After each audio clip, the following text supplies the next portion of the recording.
Hi all, welcome back to my channel. ತಮ್ಮನೇಲಲ್ಲಿ ನೋಡಿದಾಗ ನಿಮ್ಗೆ ಗೊತ್ತಾಗಿರುತ್ತೆ ಟಿಪ್ಪು ಸಮರ್ ಪ್ಯಾಲೇಸ್ ಅಂತ. ಅದು ಎಲ್ಲಿದೆ, ಅದ್ರ ಬಗ್ಗೆ ಡೀಟೇಲ್ಸ್ ನಾನೀಗ ಎಲ್ಲ ಪ್ರತಿಯೊಂದನ್ನು ಕೊಡ್ತಾ ಹೋಗ್ತೇನೆ. ಈ ಜಾಗ ಇರುವಂಥದ್ದು KR ಮಾರ್ಕೆಟ್ ಹತ್ತಿರ, ಮೆಟ್ರೋ ಸ್ಟೇಷನ್ ಅಪೋಸಿಟಲ್ಲೇ ಬರುತ್ತೆ. ಕೋಟೆ ವೆಂಕಟರಮಣ ಸ್ವಾಮಿ ಟೆಂಪಲ್ ಪಕ್ಕದಲ್ಲೇ ಇರುವಂಥ ಈ ಸಮರ್ ಪ್ಯಾಲೇಸ್. ಇದಕ್ಕೆ ಇನ್ನೊಂದು ಹೆಸರು ಕೂಡ ಇದೆ, ಕೆಂಪು ಅರಮನೆ ಅಂತ ಕೂಡ ಕರೀತಾರೆ. ಈ ಜಾಗ ಸುಮಾರು 246-47 ವರ್ಷ ಹಳೆಯದಾಗಿದೆ.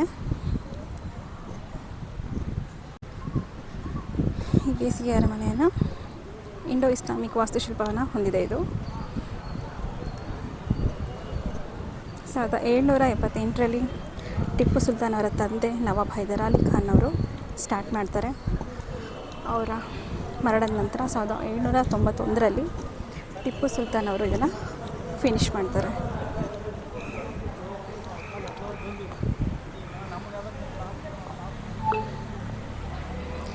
ನೀವೀಗ ನೋಡ್ತಾ ಇರೋವಂಥದ್ದು ದರ್ಬಾರ್ ಹಾಲ್, ಅಂದರೆ ಸಭೆ ನಡೆಯುವಂಥ ಪ್ಲೇಸ್ ಇದು.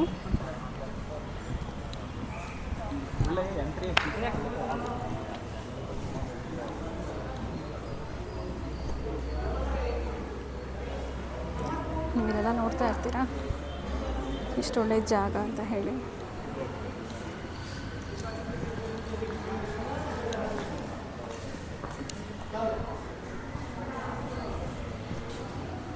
ಈಗ ನೋಡ್ತಾ ಇರೋವಂಥದ್ದು ಇದು ನೋಡಿ, ಕಾಣಿಸ್ತಿದೆಲ್ಲ ಮಿಡ್ಲಲ್ಲಿ. ಈ ಜಾಗದಲ್ಲಿ ರಾಜರು ಕೂರ್ತಾಯಿದ್ರು ಈ ಜಾಗವನ್ನು. ಮತ್ತು ಇಲ್ಲಿ ಪನಿಷ್ಮೆಂಟ್ ಏನು ಸಿಗುತ್ತೆ ನೀವೆಲ್ಲ ನೋಡ್ತಾ ಇದ್ದೀರಾ.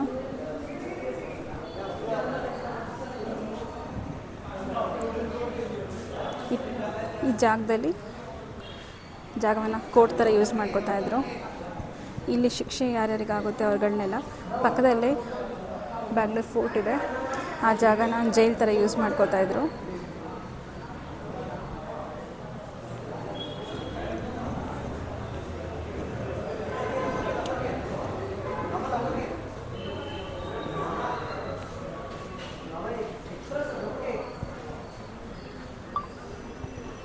ಕೋಟಿಂಗ್ ಟೈಮ್ನಲ್ಲಿ ಮಿಡ್ಲಲ್ಲಿ ಮಧ್ಯಭಾಗದಲ್ಲಿ ರಾಜರು ಕೂರ್ತಾಯಿದ್ರು, ಅಕ್ಕಪಕ್ಕದಲ್ಲಿ ಮಂತ್ರಿಗಳು, ಸೈನ್ಯದ ತಂಡ ನಾಯಕರು ಕೂರ್ತಾಯಿದ್ರು. ಎಲ್ಲ ರೀತಿಯಾದಂತಹ ನ್ಯಾಯ ತೀರ್ಮಾನ ಕೂಡ ಇಲ್ಲಿ ನಡೀತಾ ಇತ್ತು.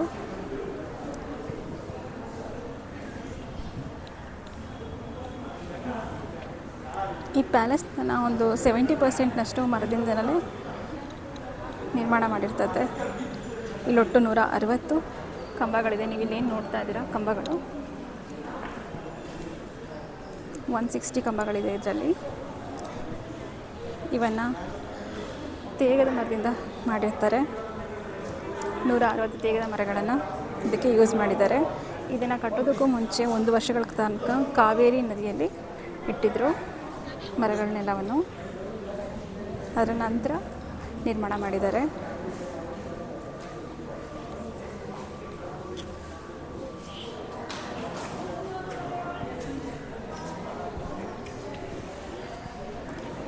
ನೀವಿಲ್ಲಿ ನೋಡ್ತಾ ಇರ್ಬೋದು, ಎಲ್ಲ ಗೋಡೆಗಳನ್ನು ಕೂಡ ಎರಡೆರಡು ಜಾಗಗಳನ್ನ ಮಾಡಿಟ್ಟಿದ್ದಾರೆ. ಇಲ್ಲಿ ನಿಮಗೆ ನೋಡಿದ ತಕ್ಷಣ ಗೊತ್ತಾಗಿರುತ್ತೆ.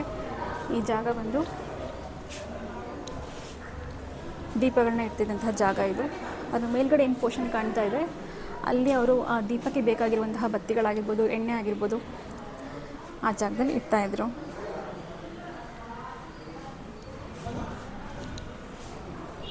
ಇದು ಎಂಟ್ರೆನ್ಸ್ನಲ್ಲಿ ಇಷ್ಟೆಲ್ಲ ಇರುತ್ತೆ.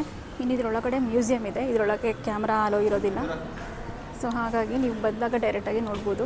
ಅಲ್ಲಿ ಇವ್ರು ಯೂಸ್ ಮಾಡ್ತಿದ್ದಂತಹ ವಸ್ತುಗಳನ್ನೆಲ್ಲ ಇಟ್ಟಿರ್ತಾರೆ. ಟಿಪ್ಪು ಸುಲ್ತಾನ್ ಅವರು ಯೂಸ್ ಮಾಡಿರೋ ಐಟಮ್ಸ್ ಎಲ್ಲ ಇರುತ್ತೆ ಅಲ್ಲಿ. ಈಚೆ ಹೋದರೆ ಅವ್ರು ಹಾಕ್ತಿದ್ದಂಥ ಬಟ್ಟೆ ಆಗಿರ್ಬೋದು, ಪ್ರತಿಯೊಂದನ್ನು ಕೂಡ ಇಟ್ಟಿದ್ದಾರೆ. ಮತ್ತು ಇದು ಹೊರಗಿಂದ ನೋಡಲಿಕ್ಕಾದರೆ ಒಂದೇ ಫ್ಲೋರ್ ಥರ ಕಾಣುತ್ತೆ, ಬಟ್ ಆ್ಯಕ್ಚುಲಿ ಒಳಗಡೆ ಬಂದು 2 ಫ್ಲೋರ್ದೆ. ಒಂದು ನಾವಿಲ್ಲಿ ನಡೆದಾಡ್ತಾ ಇರೋಂಥ ಜಾಗ, ಮತ್ತು ಇಲ್ಲಿ ಮೇಲ್ಗಡೆ ಕೂಡ ಒಂದು ಸ್ಪೇಸ್ ಇದೆ.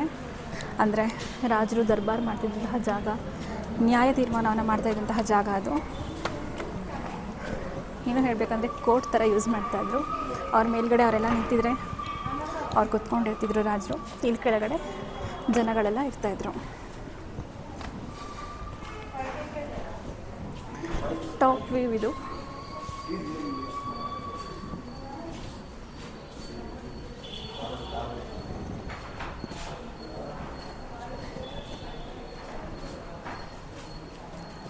ಇಲ್ಲಿ ಕೂತ್ಕೊಂಡು ರಾಜರು ದರ್ಬಾರ್ ಮಾಡ್ತಾಯಿದ್ರು.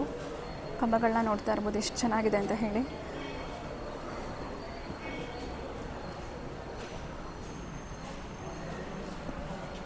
ಈಗ ಒಳಗಡೆ ಹೋಗೋಣ. ಇಲ್ಲೆಲ್ಲ ಗೋಡೆಗಳ ಮೇಲೆ ಹತ್ರನೂ ಕೂಡ ಈ ಥರ ದೀಪಗಳಿಡೋವಂಥ ಜಾಗ ಇರುತ್ತೆ. ಯಾಕಂದರೆ ಅವಾಗ ಆ ಟೈಮ್ನಲ್ಲೆಲ್ಲ ಎಲೆಕ್ಟ್ರಿಸಿಟಿ ವ್ಯವಸ್ಥೆ ಇಲ್ಲದೇ ಇರೋ ಕಾರಣ ದೀಪಗಳನ್ನ ಯೂಸ್ ಮಾಡ್ತಾಯಿದ್ರು. ನೀವು ಫ್ರಂಟ್ ಸೈಡ್ ಹೇಗೆ ನೋಡಿದ್ರು ಇಲ್ಲಿ ಬ್ಯಾಕ್ ಸೈಡ್ ಕೂಡ ಆ್ಯಸ್ ಇಟ್ ಈಸ್ ಇರುತ್ತೆ.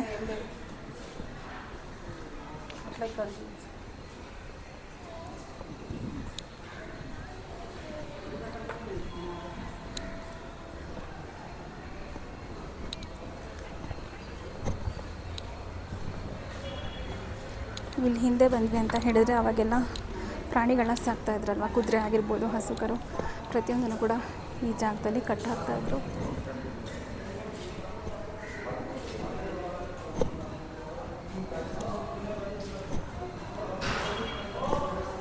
ಈ ಜಾಗದಲ್ಲಿರೋ ಮರದ ವಾಸ್ತುಶಿಲ್ಪವನ್ನೆಲ್ಲ ಇಂಡೋ ಇಸ್ಲಾಮಿಕ್ ಶೈಲಿಯಲ್ಲೇ ಮಾಡಿರ್ತಾರೆ.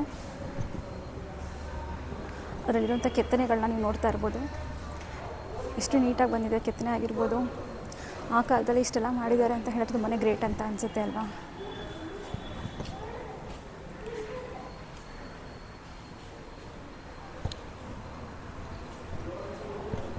ನೀವು ಆಚೆ ಸೈಡ್ ಏನು ನೋಡಿದ್ರಿ ಆ್ಯಸ್ ಇಟ್ ಈಸ್ ಹಾಗೆ ಈ ಕಡೆ ಸೈಡ್ ಕೂಡ ಇರುತ್ತೆ. ಇಲ್ಲಿ ದರ್ಬಾರ್ ನಡೀತಿದ್ದ ಜಾಗದ ರಾಜರು ಕೂರುವಂಥ ಜಾಗದ ಕೆಳಗಡೆ ನೋಡಿ ಅಲ್ಲಿ ಎಷ್ಟು ಚೆನ್ನಾಗಿ ಮಾಡಿದ್ದಾರೆ ಎಲ್ಲನೂ ಕೂಡ.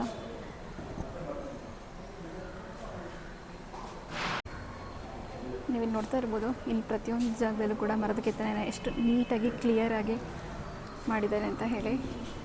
ಆಗಿನ ವಾಸ್ತುಶಿಲ್ಪಕ್ಕೆ ಇದೆಲ್ಲ ಒಂದು ರೀತಿಯಾಗಿ ಎಕ್ಸಾಂಪಲ್ ಅಂತಲೇ ಹೇಳ್ಬೋದು. ನೆಕ್ಸ್ಟ್ ನೀವು ಈಚೆ ಸೈಡ್ ಬಂದರೆ ನೋಡಿ, ಎಲ್ಲ ಗೋಡೆನಲ್ಲೂ ಕೂಡ ದೀಪ ಇಡ್ಲಿಕ್ಕೆ ಜಾಗ ಇದೆ. ಈಗ ನೀವು ಮುಂದೆ ಬಂದ್ರಿ ಅಂತ ಹೇಳಿದ್ರೆ ಬನ್ನಿ ಮುಂದೆ ಹೋಗ್ತಾ ನೋಡೋಣ ಅಂತ. ಇನ್ನೇನಿದೆ ಅಂತ ಇದು ಬ್ಯಾಕ್ ಸೈಡ್ ಆಗುತ್ತೆ. ಇದು ಪ್ಯಾಲೇಸ್ನ ಬ್ಯಾಕ್ ಸೈಡ್. ಇದು ಇಲ್ಲೆಲ್ಲ ಪ್ರಾಣಿಗಳನ್ನ ಕಟ್ತಾಯಿದ್ರು.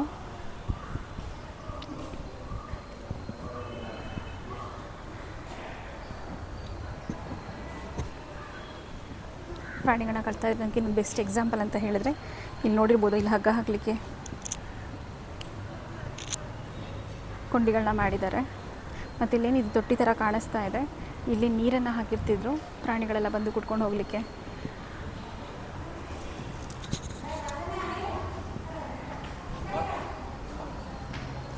ಇದಿಷ್ಟು ಈ ಜಾಗದ ಇನ್ಫಾರ್ಮೇಷನ್ಸ್ ಆಗಿರುತ್ತೆ. ಈ ಜಾಗದ ಬಗ್ಗೆ ಇನ್ನೊಂದಷ್ಟು ಮಾಹಿತಿ ಬೇಕು ಅಂತ ಹೇಳಿದ್ರೆ ಮ್ಯಾಕ್ಸಿಮಮ್ ಮಾಹಿತಿ ನಾನು ಆಲ್ರೆಡಿ ಕೊಟ್ಟಿರ್ತೇನೆ. ಒಂದು ಸಲ ವಿಸಿಟ್ ಮಾಡ್ಬೋದು ನೀವು ಈ ಜಾಗವನ್ನು. ವೀಕೆಂಡ್ ಆಯಿತು ಅಂದ ತಕ್ಷಣ ಎಲ್ಲೋ ಹೋಗೋದ್ರ ಬದಲು ಬೆಂಗಳೂರಲ್ಲಿ ತುಂಬ ಜಾಗಗಳು ಎಕ್ಸ್ಪ್ಲೋರ್ ಮಾಡಲಿಕ್ಕೆ ತುಂಬಾ ಒಳ್ಳೊಳ್ಳೆ ಜಾಗಗಳಿದೆ. ಮತ್ತು ಮ್ಯೂಸಿಯಮ್ ಇದೆ, ಅಲ್ಲಿ ತುಂಬ ಚೆನ್ನಾಗಿದೆ. ಬಟ್ ಏನು ಮಾಡೋದು, ಅಲ್ಲಿ ಕ್ಯಾಮ್ರಾ ಅಲೋ ಇಲ್ಲ ತೋರಿಸ್ಲಿಕ್ಕೆ.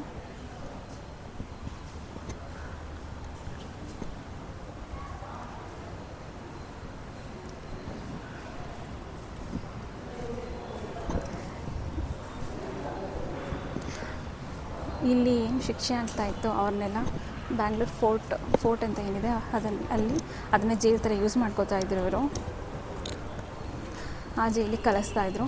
ಸಪೋಸ್ ಕಠಿಣ ಶಿಕ್ಷೆ ಇತ್ತು ಅಂತ ಹೇಳಿದ್ರೆ ಜೀವಾವಧಿ ಶಿಕ್ಷೆ ಜೀವಾವಧಿ ಶಿಕ್ಷೆ ಆ ಥರ ಎಲ್ಲ ಇತ್ತು ಅಂತ ಹೇಳಿದ್ರೆ ಅಲ್ಲಿರಿಸ್ತಾಯಿದ್ರು. ಅದ್ಬಿಟ್ಟರೆ ನಂದಿ ಹಿಲ್ಸಿಗೆ ಕರ್ಕೊಂಡು ಹೋಗಲಿಂದ ತಳ್ತಾಯಿದ್ರು ಅಂತಲೂ ಕೂಡ ಮಾಹಿತಿ ಇದೆ. ನೀವು ಇಲ್ಲಿ ಗಿಜಿನ್ ಜಾಗ ನೋಡ್ತಾ ಇದ್ದೀರಾ, ನಾನು ಕೆಳಗಡೆಯಿಂದ ತೋರಿಸಿದ್ದೆ. ಅಲ್ಲಿ ಇದು ದರ್ಬಾರ್ ನಡೀತಾ ಇದ್ದಂತಹ ಜಾಗ. ಇದು ನೋಡ್ತಾ ಇರ್ಬೋದು, ಇಲ್ಲಿ ಕೂರ್ತಾಯಿದ್ರು. ಇಲ್ಲಿಂದ ನ್ಯಾಯವನ್ನು ತೀರ್ಮಾನ ಮಾಡ್ತಾಯಿದ್ರು. ಜನಗಳೆಲ್ಲ ಕೆಳಗಡೆ ನಿಂತಿರೋರು. ಬ್ಯಾಂಗ್ಳೂರ್ ಫೋರ್ಟ್ ಬಗ್ಗೆ ಮತ್ತೊಂದು ವೀಡಿಯೋದಲ್ಲಿ ಅಪ್ಡೇಟ್ ಮಾಡ್ತೀನಂತೆ. ನೀವು ಈ ಜಾಗದ ಬಗ್ಗೆ ತಿಳ್ಕೊಳ್ದಲ್ಲ ಬ್ಯಾಂಗ್ಳೂರ್ ಫೋರ್ಟ್ಗೆ ಹೋದ್ರಿ ಅಂತ ಹೇಳಿದ್ರೆ ಅಲ್ಲಿ ಏನೇ ಹೇಳಿದ್ರು ಕೂಡ ಅಷ್ಟು ಡೀಟೇಲ್ಸ್ ಅಂತ ಅನಿಸೋದಿಲ್ಲ. ಸೊ ಮೊದಲಿಗೆ ಟಿಪ್ಪು ಸಮರ್ ಪ್ಯಾಲೇಸ್ನ ಬಗ್ಗೆ ತಿಳ್ಕೊಂಡು ನಂತರ ಬ್ಯಾಂಗ್ಳೂರ್ ಫೋರ್ಟ್ ಬಗ್ಗೆ ತಿಳ್ಕೊಳ್ಳೋದು ಉತ್ತಮ ಅನಿಸುತ್ತೆ.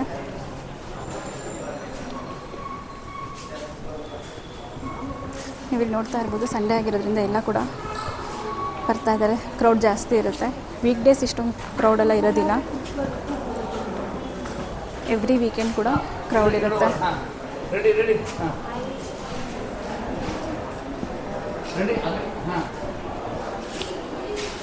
ವುಡನ್ ವರ್ಕ್ ಮಾತ್ರ ತುಂಬಾ ಚೆನ್ನಾಗಿ ಮಾಡಿಸಿದ್ದಾರೆ.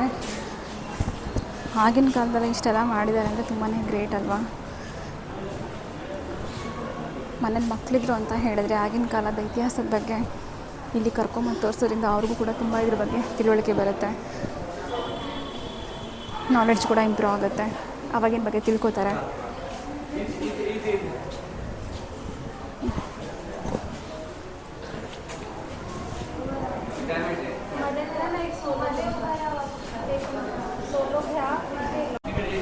ಈ ಜಾಗದ ಬಗ್ಗೆ ಇನ್ನೂ ತುಂಬಾ ಹಿಸ್ಟ್ರಿ ಅನ್ನೋಂಥದ್ದು ಇರುತ್ತೆ. ಅದ್ರ ಬಗ್ಗೆ ತಿಳ್ಕೊಬೇಕು ಅಂದರೆ ಈ ಜಾಗಕ್ಕೆ ಒಂದ್ಸಲ ವಿಸಿಟ್ ಮಾಡಿ. ಮತ್ತಷ್ಟು ಡೀಟೇಲ್ಸ್, ಮತ್ತೊಂದಷ್ಟು ಜಾಗವನ್ನು ಎಕ್ಸ್ಪ್ಲೋರ್ ಮಾಡೋವಂಥದ್ದು ತುಂಬಾ ಇದೆ. ನಿಮಗೆ ಯಾವುದಾದ್ರೂ ಜಾಗಗಳು ಗೊತ್ತಿತ್ತು ಅಂತ ಹೇಳಿದ್ರೆ ದಯವಿಟ್ಟು ಕಾಮೆಂಟ್ ಸೆಕ್ಷನಲ್ಲಿ ತಿಳಿಸಿ. ಆ ಜಾಗದ ಬಗ್ಗೆ ತಿಳ್ಕೊಂಡು ಆ ಜಾಗನ ಎಕ್ಸ್ಪ್ಲೋರ್ ಮಾಡಲಿಕ್ಕೂ ಕೂಡ ಟ್ರೈ ಮಾಡ್ತೇವಂತೆ.